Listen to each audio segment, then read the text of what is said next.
বেশ কিছুদিন আগে আমি আমাদের এই জায়গাতে আসলে কি কি সবজি লাগাইছিলাম সেটা আর কি আপনাদেরকে দেখাইছিলাম ভিডিওতে, কিন্তু সবজির ওই বীজ ফলার পরে এগুলো আর কিছু দেখাইনি। তো আসো একটু এদিকে দেখাই কি আছে। আমরা এখানে ধনিয়া পাতা লাগাইছি, এরপরে এই যে মরিচ গাছ লাগাইছি। আমি যখন মরিচের চারা কিনি, মানে বাজার থেকে যখন মরিচের চারা কিনি, তখন এই চারাগুলো আমি আসলে অনেকরে দিয়ে আসি, দিয়ে আস্তে আস্তে থাকি। তারপরে অবশিষ্ট যেগুলো থাকে সেগুলো আসলে আমি লাগাই দিই। এগুলা বেশ ভালোই লাগে নিজের হাতে এইসব সবজির, মানে যেরকম পেঁয়াজ থেকে শুরু করে মরিচের গাছ থেকে শুরু করে, এই যেরকম এখানে আমার আম্মা আর কি লাগাইছে, ধনিয়া পাতা লাগাইছে। এরপর ওই দিক দিয়ে হলুদ, এটা হলুদ মানে এগুলো হচ্ছে আমরা নিজেরা খাওয়ার জন্য। এই পাশটায় হলুদ লাগানো হয়েছে। আর এই পাশে আসেন, দেখেন আমরা কয় আইটেমের সবজি লাগাইছি। এখানে আছে আমাদের লাল শাক, এইখানে লাল শাক আছে। এরপরে এখানে আছে গিয়া লাউ শাক, লাউ শাক এখান থেকে আমরা লাউ খাবো, লাউ শাকও খাবো। এরপর হচ্ছে গিয়া এদিকে পালং শাক আছে, পালং শাক আমরা অলরেডি খাওয়া শেষ করছি। এরপরে এটারে কি শাক যেন বলে, এটা হচ্ছে মূলা শাক। এরপরে হচ্ছে ওটা আর একটা মূলা শাক,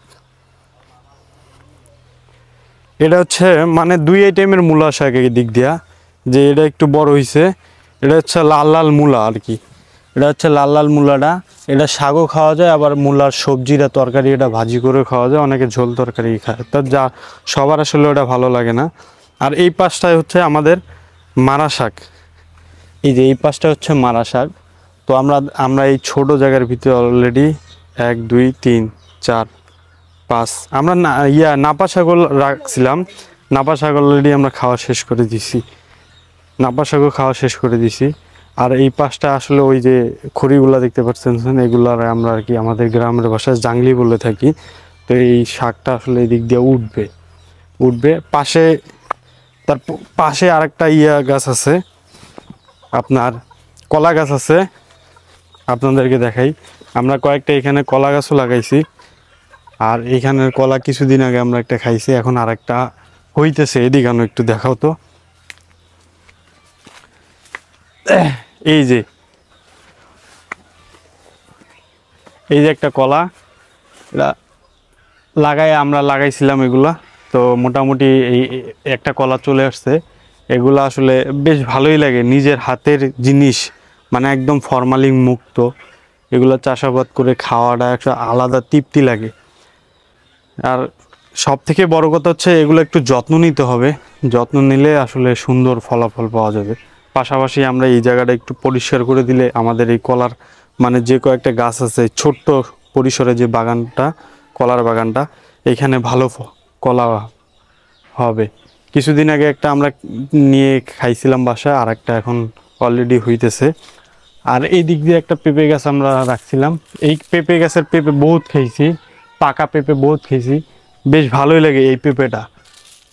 তো আল্লাহর রহমত এখন মোটামুটি কয়েকটা আছে, অপশনাল সিজন তো এখন আসলে পেঁপের ফুল ধরতেছে। মোটামুটি পেঁপেও কয়েকটা আছে, ফুল ধরতেছে। পাশাপাশি আমরা একটু এটার একটু করা লাগবে, যেমন আপনার একটু বিষ টিষ দিলে বা কোনো ওষুধ টষুধ দিলে আরও ভালো ফলন হবে ইনশাল্লাহ। আর এই তো আপনাদেরকে প্রয়োজন বোধ করলাম দেখার জন্য অনেক দিন আগে। এই যে মরিচের গাছগুলো দেখো তো একটু, এই যে এই সাইড দিয়ে আমরা মরিচের গাছগুলো লাগাইছি, একটু দেখো। এই যে মরিচের গাছ আছে, এরপর আপনার বেগুনের গাছ আছে। তো আমার কাছে সব এগুলো বেশ ভালোই লাগে। আমি যখন বাজার থেকে বেগুনের চারা কিনি, মরিচের চারা কিনি, কেনার পরে দেখা যায় যে ওইখানে 120 80 পিস এরকম থাকে। তো আমি কি করি, ওইখান থেকে 40 পিস বা 30 পিস মানুষকে দেওয়ার চেষ্টা করি, দিয়ে আসি, মানে ওনারাও লাগায়, আমারও আর কি ভালো লাগে এই বিষয়টা। তো ভালো থাকবেন। আর এই আরেকটা জিনিস মিস করে ফেলছি, আসেন এদিকে আসেন। এই যে এটা হচ্ছে, আমি একটা আনারস কিনছিলাম বাজার থেকে। আনারস কেনার পরে আনারসের যে আগালটা, মানে উপরের যে অংশটা, ওই অংশটা কেটে আমি আর কি ট্রাই করছিলাম যে হবে কি না।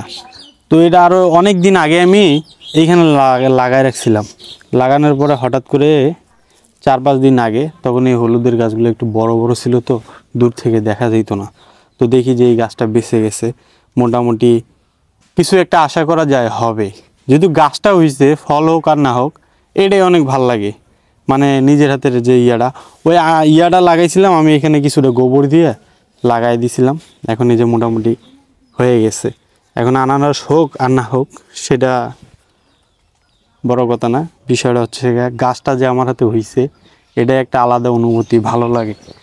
তো সব কিছু মিলা আল্লাহ হাফেজ, দোয়া রাখবেন। আর আমার এই ছোট্ট পরিবেশটা কেমন লাগলো জানাবেন কমেন্ট করে। আসসালামু আলাইকুম।